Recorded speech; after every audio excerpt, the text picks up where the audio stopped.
Hello. Hi, darling. Nakasan mo, Nay? Nandito kami, nag-aabang ng bus. Sobrang init. Wala namang problema sa anak mo. Nagpatingin kami, pinag-check up ko. Salamat daw at wala namang problema. Ay, nakalimutan kong pa-check up. Yung Diyos niya, yung tumutunog din eh. Nawala sa loob. Kawawa naman ako. Siguro. Ako na yung reklamo, mainit daw. Naghihintay kami ng bus papuntang istasyon ng tren. Nasa ospital kami. Sabi dito kami duman sa first floor. Baho daw, baho. Naku, Diyos ko. Naaamoy yung gamot.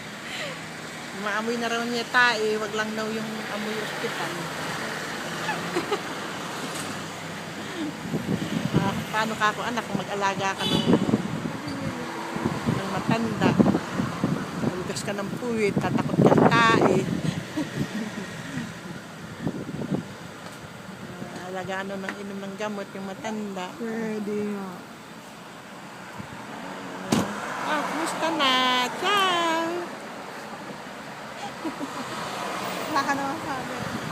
Ikaw naman yung salita. Bye-bye. Bakit babay na? Ano naman ako sasabihin?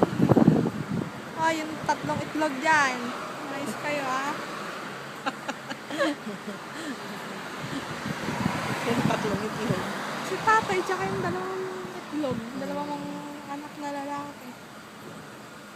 So, darling. Ciao. Ciao, tay. Love you. Bye-bye. Love you too.